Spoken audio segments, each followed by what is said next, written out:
Hi, this is tip number 5 in our series, Don't Let Your Website Fall into a Black Hole. This is our series on how to save your website from evil web developers and evil web designers. I want to emphasize this may not be your first website. It might be your first, 10th, 100th, still applies. And not all web designers and developers are evil. But when you're new or you're most vulnerable, you are more likely to identify the worst apples in the barrel and hire them. Now, I'm Kathy Goodwin, and I want to thank you for joining me. Let's go with tip number 5. Pay for your domain and your web host. You may hear about free websites and free hosting, and those usually include advertising. Also, even worse, you learn a system, their system, and then when your business grows and you move on, you have to unlearn everything and start over. So can you grow with your site? Do they own your domain name? This is absolutely critical. When you're getting your first website, get on GoDaddy.com, call the 800 number, pull out your own credit card and register that site in your name. That way it is yours. Nobody can take it away from you. If you need to re-register, if you have any questions about your domain, a lot of times if you forgot your password, they'll go by the last 4 or 5 digits of your credit card. So it's absolutely critical that you register that domain in your own name.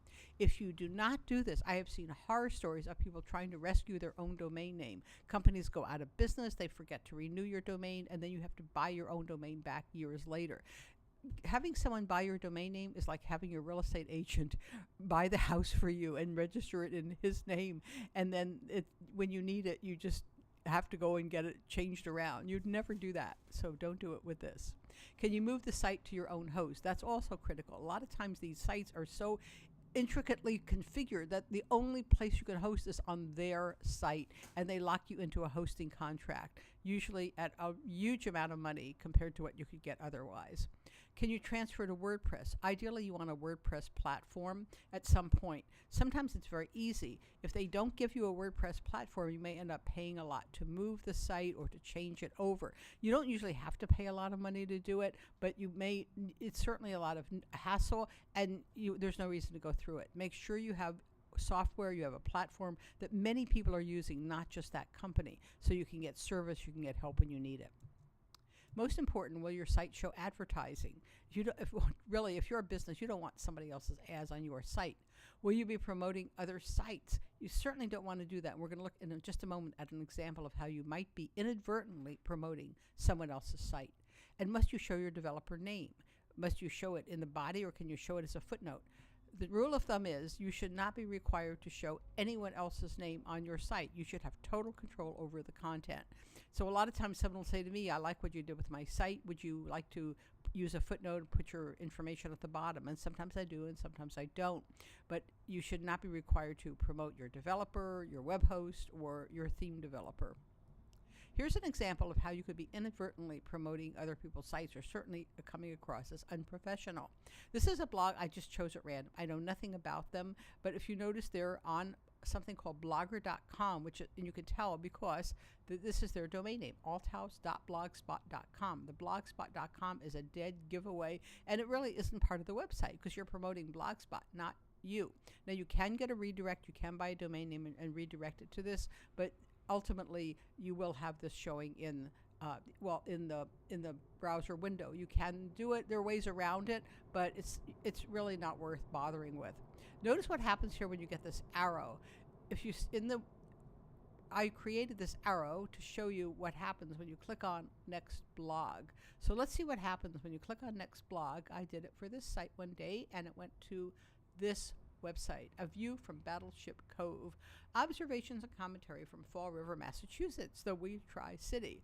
This has nothing to do with the previous site. The previous site had legal posts, it had posts about the author, it was a nonprofit type blog, had nothing to do with this. It's probably not even in Massachusetts. So this is what happens when you have a blog. And see, if you go up here, it says again Next Blog, there'll probably be something totally different. So you can use free sites to bring traffic to your domain. There's something called Weebly.com. You can create a site there. There's something called Quizquidoo.com. And if you want to, you can sometimes use these sites to build traffic, because what these sites will do is they will get traffic because they're part of a much larger conglomeration of websites, and you can use them to redirect to your domain. People are not doing that as much anymore as they used to, but you can do it if you're absolutely really down to rock bottom in cash for starting up, you can certainly use one of these and buy a domain name for $10 and redirect it. Not if you're a professional company. This is probably not the way to go if you want to create a strong image. So what can you do? If you're serious about starting a business, especially a professional service, you get hosting for $10 a month. And actually, that's exaggerated. It's going to be more like $5 with some of these services.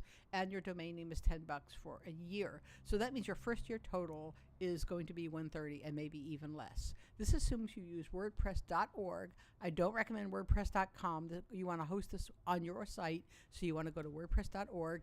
And it assumes you have a free theme. You will get a theme that comes with your WordPress for no cost. There's nothing wrong with using that theme. You can easily fix it up, or you can get free themes from a number of places. We used to avoid free themes, but they've become so good now. You can certainly start with a free theme if it's your very first website. A theme is what dictates the appearance and overall options for your website, and you can start with a free one. So why pay? The bottom line is, if you need a site, spend $130 for your first year.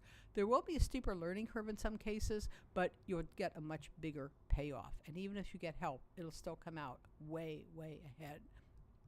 If you like this video, sign up for the series. You'll get links to past videos and updates as they're released. budurl.com/next website. I'm Kathy Goodman, and thank you for joining me today. I look forward to seeing you on a future video.